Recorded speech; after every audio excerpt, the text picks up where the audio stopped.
By the way, Spinoni trying to send me a tweet last night. When they did challenge that AD play, there was 3 different fouls on that play. Yeah. The body, the hack, contact. The body again, and they call it minimal contact. I mean, Jokic got mauled there. And I don't know if you heard Mike Malone after the game. He goes, yeah, Jokic had a great game. Went 0 for 0 from the free throw line. Basically mocking the referee, saying, how does my big not get fouled to get 1 free throw attempt? We know what time it was. Just didn't want it as much. That's what really did the Lakers in. If they just made their free throws, they won the game. They couldn't do that. It's tough. Spencer Dinwiddie. Or D'Lo, pretends to show up. Well, he's checked out. Did you not see the last game where he was on the bench on the side? He's done. He's gone. Maybe he'll be a Warrior. We've gone down that road before. Yeah, I'm cool. I'm cool off him. It worked out in the end. Yeah, we got a championship at Kuminga and Wiggins. And what did he last 4 months with the Warriors? It was a fun game. Boy, that was a time. It's always a fun game. Let's go to Shasky's favorite guest, Brian at Palo Alto. Ooh, BPA. Right. Hey, we let him out. We let you out on parole, BPA. Hey, raise the intelligence of this show. We let you out of parole. We let you. You're good. You're good. Be good today. Yeah, I am. Yeah, thank you.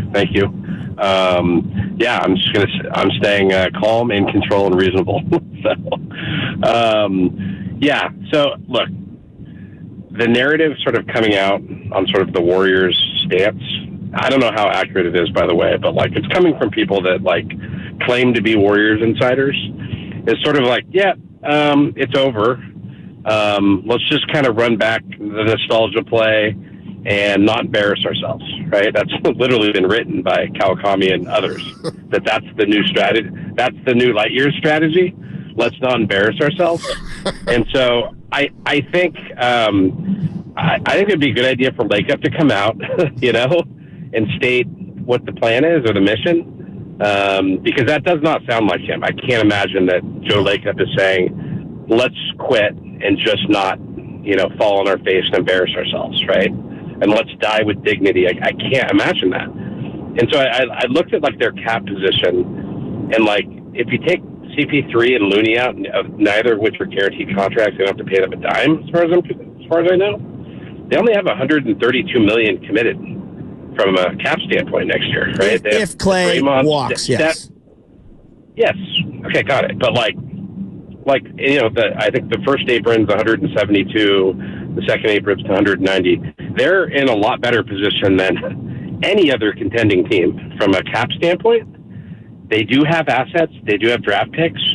There's a lot of optionality on the table, and I don't think setting a message of we quit, let's die with dignity is a great strategy for them. And it's, that's the creeping assumption. Well, and so I think it'd be a good idea to say, hey, did they even have, on a good team, did they even have a third option last year? Nah. I guess maybe Kuminga's a third, Clay's a fourth. And so, just could we try and get him a second option? And it's very possible that you could. Could you get Giannis? You believe they could get Giannis? I don't know. Obviously, that would, to me, Giannis is ideal, right? Because Giannis can just, if they're going to go out and extend step and put 2 and 3 guys on him, Giannis will absolutely punish people for doing that, right? And so, but all of those options, LeBron, KD, they're all infinitely better than what we had, right? Yeah. Listen, BPA, I can guarantee you this, BPA. Look, as the Warriors, their goal obviously is to slash a little payroll and try to get under that tax in the first and second apron. If there's a deal on the table to make the Warriors better and get the Warriors back in contention, Joe Lacob will make the deal. At the end of the day, Joe Lacob wants to win. Best believe that. So don't get it twisted. Don't get it twisted. Whatever you read, whatever you hear, I can guarantee you this. I'll put my bottom dollar on this one, Shasky. Joe Lacob, if there's a move out there to be made, he will make it to try to make this team better. The goal is to win. Win, win, win, win, win. Like J-Rock. Win, win, win, win, win. Joe Lacob wants to win. I don't think whatever. I know there's people that are writing certain things and they may have some information or whatever. I'm just going off the track record of the team. I don't think staying stagnant is something that they're going to do. No. I don't think rolling it back and dying with dignity or whatever phrase BPA was alluding to.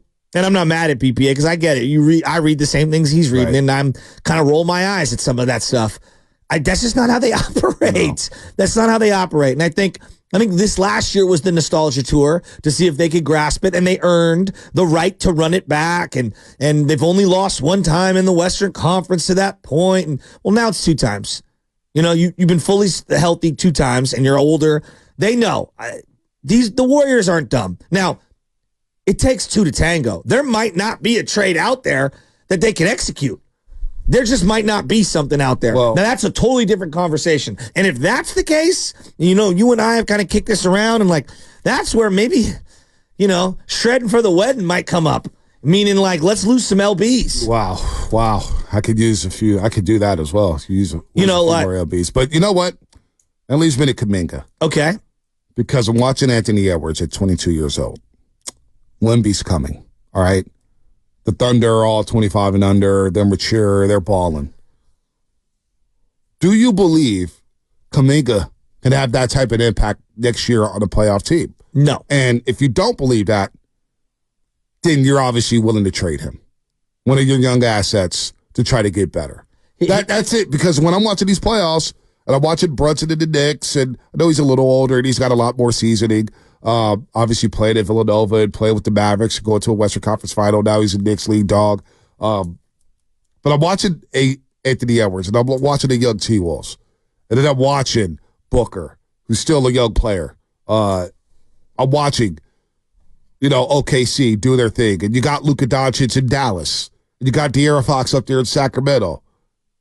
Is Kuminga ready to take that leap to where he could be a second or third option on a legit playoff team? So I don't think it's fair to compare any of the young players to Anthony Edwards because I think he's significantly higher. But I don't want to do that. But he's only 22 years old and Kuminga's 21. Yeah, but that's like saying, hey, if I have a young center and he's nowhere near Victor Wembanyama. I hear all that. But that's what it's going to take. See, that's what it's going to take to compete in the Western Conference for Kuminga to make that next jump. That's just not how I'm doing the calculus, and how I'm doing the calculus. Well, I'm just asking, can Kuminga take that next leap? No, if you empowered him on the team like the T-Wolves have empowered Anthony Edwards, can he make that leap to be an impact player in a 7-game series like these young guys are? No, but it's interesting that you're phrasing it that way, but I'm coming to the same conclusion, phrasing it this way. I have to pay him $30 million?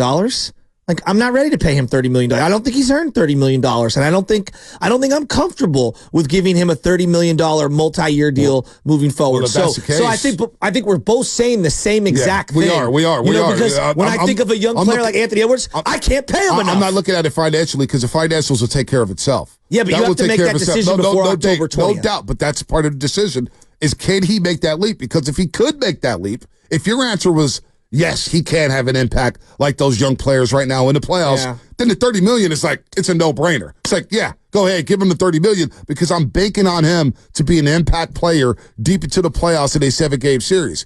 And if it's not the case, because I don't think he's there yet either. Anthony Edwards, to me, is one of the best two-way players in basketball. You threw out Wemby yesterday. Anthony Edwards is he's special. We agree. SGA is an MVP candidate. He might be the gold standard at shooting guard for the next decade. So, when we think about Kuminga, what he needs to work on, well, what does he do well? He gets to the free throw line. He goes to the cup. He can dunk on your head. He can be possibly one of the best two-way players in this league one day because of his athleticism. But he's got to play more. He's still raw. He's got to, work through the mistakes. He's got to dribble better. Aren't anywhere near Anthony Edwards. Not even close right now. Yeah, not even close.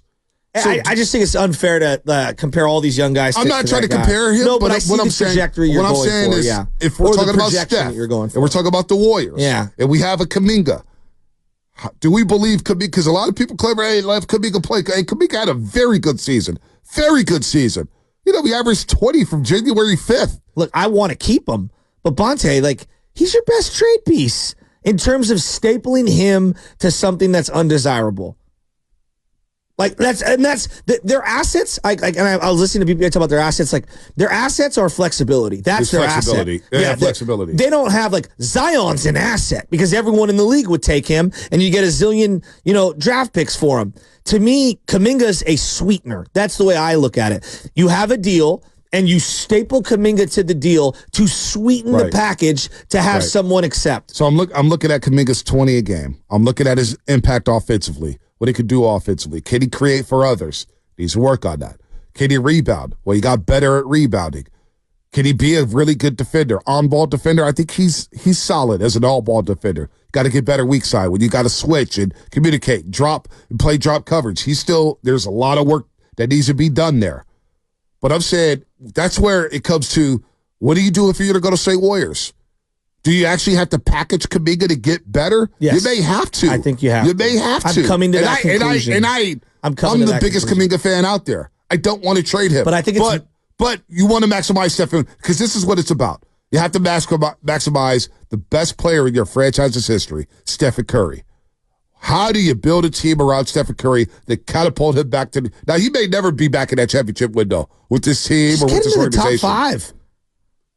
And you may have a shot there. That's what I'm saying. You may have a shot there. And I know points everything about Kuminga, but it's everything, the potential of Kuminga to becoming a great defender, to becoming a great player, to becoming a very good two-way player, to becoming an all-star. How long do we have to wait for that? And that's why I was just asking the question. And we're coming in without the finances. I'm looking at it from just strictly basketball. Yeah. And I'm looking at these young players right now playing in these playoffs. I'm saying, boy, can Kuminga do that? Can Kuminga be that impactful?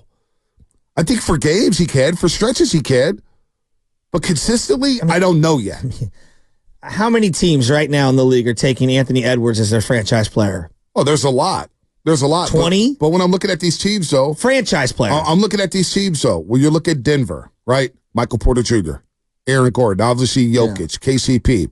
You look at OKC and all their length. We haven't even talked about Jalen Williams, Josh Giddey. You got Chet, obviously. You got Lou Dort, the Dortcher Chamber, who's shutting down everybody. All right? You got the Mavericks with their length and their young assets and their young centers. And then, of course, you got Kyrie and Luka. And then you got Minnesota and all their length and all their size Paul George and all their athleticism. The Clippers have size. I'm not sure if they're the most athletic now, but they definitely have length. George. Zubac is you got to guard him too.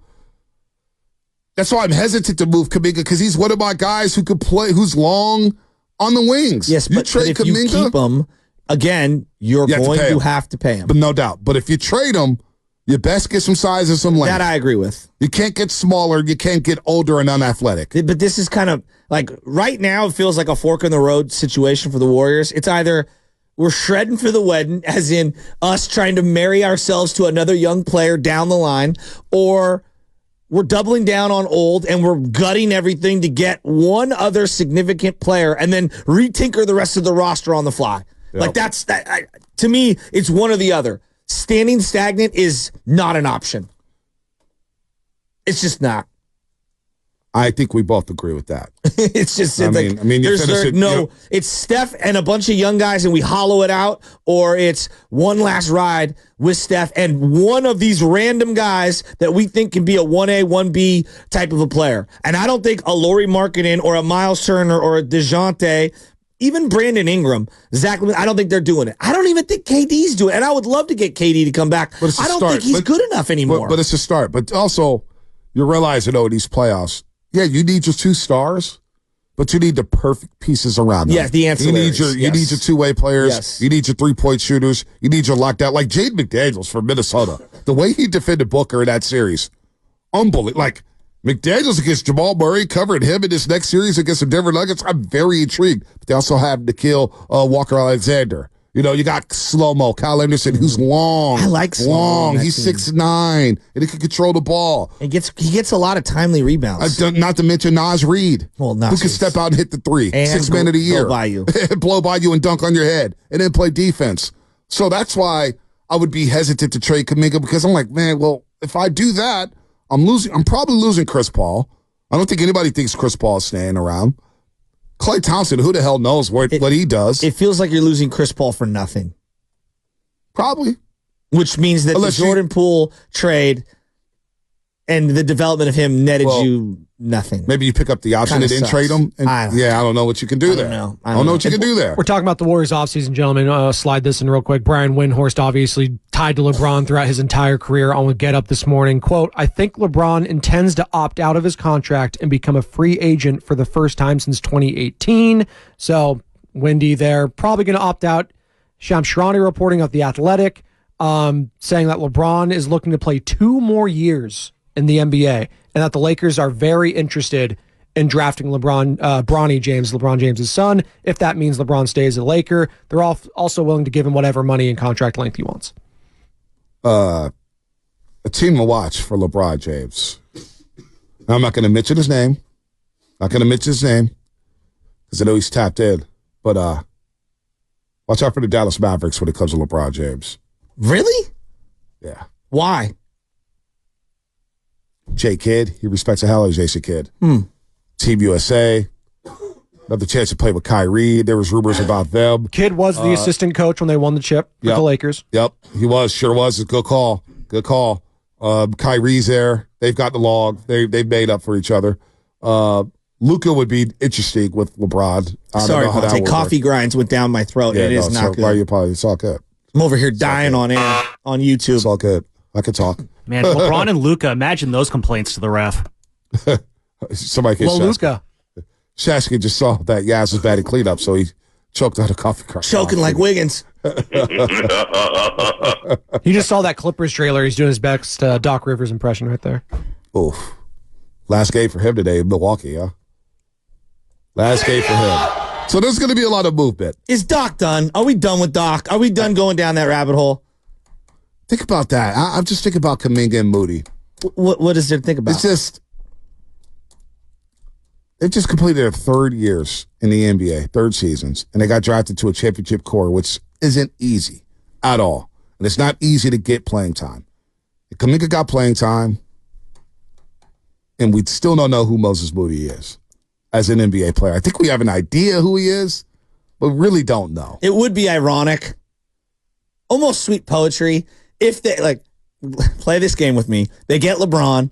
They draft Bronny in the 2nd round, and he plays more minutes in his first year than Kuminga did in any of his years, or Moody did in any. That would be funny. That's why Steve Kerr, he wants to see if JK could be a 3. Can he be can he, pick and pop? Can he shoot? Can he get the release quicker? I don't know what you do here, but it sounds like I'm with you here. I think we all agree. Every member of Dub Nation, whether you're working media or whether you cover the team, whether you're a fan, changes have to be made with the Golden State Warriors. After watching these playoffs and sitting back, not having a dog in the fight, changes